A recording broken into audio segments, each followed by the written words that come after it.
Hey everyone, কি অবস্থা সবার? আমি সাকির সাহিন দীপা। আজকের ভিডিওটা অনেক স্পেশাল। আজকে আমি এখন যাচ্ছি আমার বাইকের জন্য R15 AIM যে বাইকটা আছে এই বাইকের জন্য একটা নতুন পেয়ার অফ টায়ার নিব, যেটা হচ্ছে সিএট স্পোর্ট র্যাড। সো এই টায়ারটা অ্যাকচুয়ালি আমি আগে কখনো ইউজ করি নাই, শুনেছি এটা ZR ক্লাসিফাইড, সো অনেক বেশি স্পেশাল। সো এখন যাচ্ছি আমরা টায়ারটা নিতে। Let's go.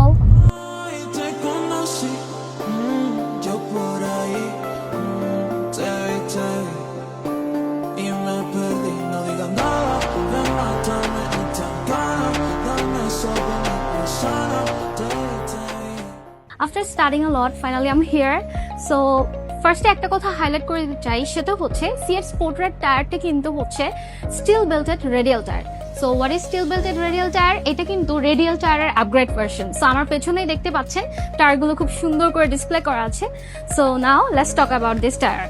বাইকের হ্যান্ডলিং, কন্ট্রোলিং, ব্রেকিং, কর্নারিং এবং রোড সারফেসের সাথে আমাদেরকে সব থেকে বেশি যেটা কানেক্টেড রাখে সেটা হচ্ছে বাইকের টায়ার।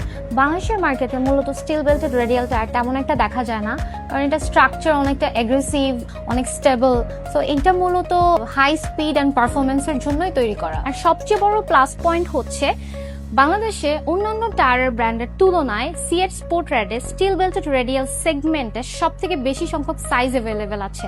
আর সাইজ হচ্ছে টোটাল 4টা। ফার্স্টে যেটা আছে এটা হচ্ছে 140/60 অ্যান্ড দেন 140/70, আর এখানে আছে 110/70, আর এখানে আছে হচ্ছে 150/60, 150/60। আমরা সবাই জানি যে বাংলাদেশের বাজারে যে কমিউটার বাইকগুলো আছে লাইক এফজেড বা জিক্সার, এই বাইকগুলোতে ইউজুয়ালি কোম্পানি থেকে যে টায়ারের সাইজটা প্রোভাইড করা হয় সেই সাইজটা হচ্ছে 140/60।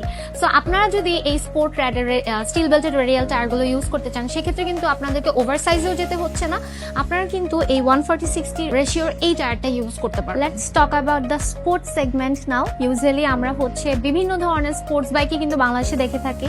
সো R15, MT-15 বা বিভিন্ন ধরনের স্পোর্টস বাইক যেগুলো আছে সেগুলোতে আমরা কোম্পানি থেকে যে টায়ারের সাইজটা পেয়ে থাকি ইউজুয়ালি বেশিরভাগ ক্ষেত্রে সেটা হয় 140/70। আপনি যদি স্টক সাইজে থাকতে চান সেক্ষেত্রে সিএট স্পোর্ট র্যাডের 140/70 এই সাইজের টায়ারটা আপনি ইনস্টল করতে পারবেন।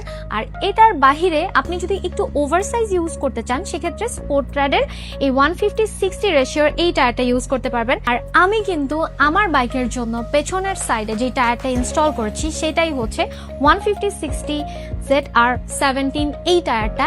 অ্যান্ড ফ্রন্টে আমি যে টায়ারটা ইনস্টল করব সেটা হচ্ছে 110/70 ZR17। সো এই দুইটা সাইজের টায়ারই কিন্তু আমি আমার বাইকে ইনস্টল করেছি। I am very excited about this. এখন আসি আসল হাইলাইটে।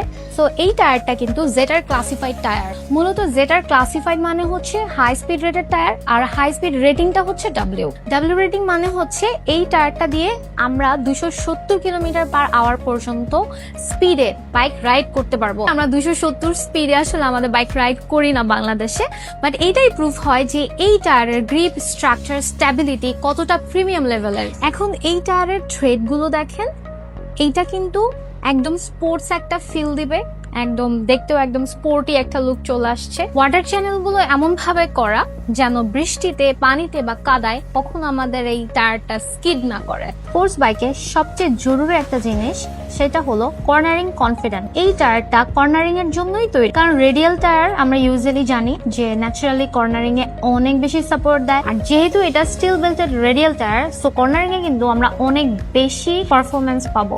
আরেকটা ইন্টারেস্টিং ফিচার্স হচ্ছে এই টায়ারে আছে ডুয়েল কম্পাউন্ড টেকনোলজি। টায়ারের এক অংশে এক ধরনের কম্পাউন্ড আর আরেক অংশে আরেক ধরনের কম্পাউন্ড।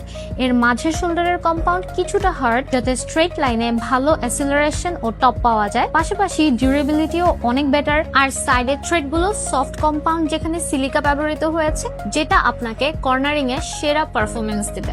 সত্যি বলতে কি, এই টায়ারটা হাতে নিয়ে বোঝা যায় এটা আসলে অনেক প্রিমিয়াম সেগমেন্টের টায়ার। তো here is my tyres, and এগুলো নিয়ে এখন আমি চলে যাচ্ছি। So let's install the tires. এখন আমরা চলে আসছি টায়ার ভলকানাইজার শপে। টায়ার পারচেজ করা যতটা জরুরি তার থেকেও বেশি জরুরি হচ্ছে একটা ভালো জায়গা থেকে সঠিক নিয়মে টায়ারটা ইনস্টল করা। অনেকেই ক্যাজুয়াল ভাবেই টায়ারটা লাগিয়ে ফেলে, বাট এটা একদমই উচিত না। টায়ার লাগানোরও কিন্তু যথেষ্ট নিয়ম কানুন থাকে। ভাইয়া কেমন আছেন? আলহামদুলিল্লাহ ভালো আছি। তো আমি কিন্তু আলহামদুলিল্লাহ ভালো। আমি চলে আসছি আমার বাইকে আজকে সিএট স্পোর্ট র্যাড এই টায়ারগুলো লাগাবো। ওকে। তো হোয়াট ডু ইউ থিংক? হ্যাঁ আপু, এটা গত কয়েক মাস ধরে টায়ারটা আমরা লাগাচ্ছি। টায়ারটা খুবই ভালো, চলেন আমরা। হ্যাঁ চলেন, লাগাই দেন আমার বাইকে।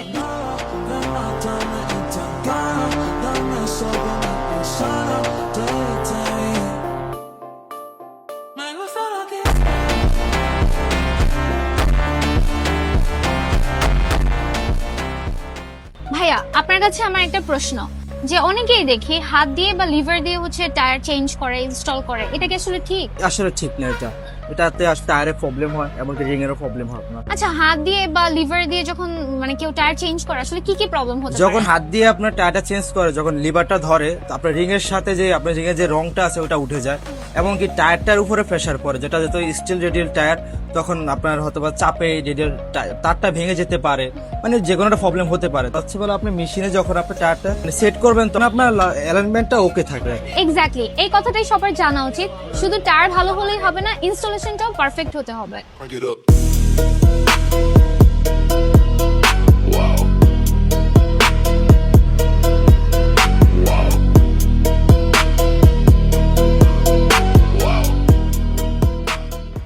ওকে, সো রাইড শেষ হলো। তো এই টায়ার নিয়ে রাইড করার পরে আমার ফার্স্ট ইমপ্রেশন এখন আমি আপনাদের সাথে শেয়ার করব। ফার্স্ট অফ অল, এই বাইকে এই টায়ারটা লাগানোর পরে সিএট স্পোর্ট রাইডে আমার বাইকের লুকটা কিন্তু আরো অ্যাগ্রেসিভ হয়ে গেছে। So sports bike usually aggressive looking এ খুব বেশি ভালো লাগে, এন্ড টায়ারটাও কিন্তু আমার বাইকে একটা অ্যাগ্রেসিভ লুক এনে দিয়েছে। সেকেন্ডলি, আমি কিন্তু আমার এই টায়ারটা লাগানোর পরে কর্নারিং এও টেস্ট করেছি। কর্নারিং এ মনে হলো যে আমি এক্সট্রা কনফিডেন্স পেয়েছি। আর বাইকে ব্রেকিং সিস্টেম কতটা কন্ট্রোলড হবে, কতটা পারফেক্ট হবে, সেটা কিন্তু বেশিরভাগই ডিপেন্ড করে আমাদের বাইকের টায়ারের উপরে। তো সিএট স্পোর্ট রাইড এই টায়ারটা ইনস্টল করার পরে কিন্তু আমার বাইকের ব্রেকিং সিস্টেমটা অনেক বেশি কন্ট্রোলড লেগেছে। আগে তো আমি বায়াস টায়ার ইউজ করেছি এই বাইকে, সো এই টায়ারটা ইনস্টল করার পরে যেহেতু এটা স্টিল বেল্টেড রেডিয়াল টায়ার, এখন মনে হচ্ছে যে এটা স্টেবিলিটি অনেক বেশি জোস অ্যান্ড স্টেবল হয়ে গেছে অনেক আমার বাইকটা। সো স্ট্রেট রোডে আমার বাইকটা এখন অনেক বেশি স্টেবল থাকে। আগে যখন আমি বাসটার ইউজ করতাম তখন মনে হইতো যে রাইডিং এর সময় একটুখানি ফ্লোটিং ফিল হতো, বাট এখন একদমই ফ্লোটিং ফিল হচ্ছে না। যেহেতু সিএট স্পোর্ট রাইড এই টায়ারটা হচ্ছে স্টিল বেল্টেড রেডিয়াল টায়ার এবং জেটার ক্লাসিফাইড, তার মানে বুঝাই যাচ্ছে যে এটা হাই পারফরমেন্সের জন্য তৈরি এবং হাই স্পিডের জন্য তৈরি করা হয়েছে। আর আমি তো আগেই বলেছি সিএট স্পোর্ট রাইডের এই টায়ারগুলো হচ্ছে ডাব্লিউ রেটিং। ডাব্লিউ রেটিং মানে কি, সেটা হচ্ছে আমরা 270 কিলোমিটার পার আওয়ার পর্যন্ত চালাতে পারবো। তো 270 এত স্পিডে তো আসলে আমরা বাইক চালাই না, কিন্তু এটাতে কি প্রুফ হয়? এটাতে এটাই প্রুফ হয় যে এই টায়ারটা কতটা স্টেবল, কতটা স্ট্রং এবং কতটা premium. So CEAT sport ride জেডার ক্লাসিফাইড এই টায়ারগুলো ইনস্টল করার পরে এখন পর্যন্ত আমার তো রাইড করে খুবই ভালো লাগছে। যারা 150 সিসি প্লাস বাইকে একটা premium look, aggressive look, high stability and braking performance অনেক ভালো চাচ্ছেন, তারা কিন্তু এই টায়ারগুলো ট্রাই করতে পারেন। আর আমি কিছুদিন রাইড করার পরে আমার রাইডিং এক্সপিরিয়েন্স অবশ্যই আপনাদের সাথে শেয়ার করব। আমি তো অনেক এক্সাইটেড। এই টায়ারটা ইনস্টল করার পরে কিন্তু আমার এখন আরো বাইকটা অনেক বেশি রাইড করতে ইচ্ছা করছে। সবাই অনেক ভালো থাকবেন। আজকের মতো এখানেই, আল্লাহ হাফিজ, বাই বাই।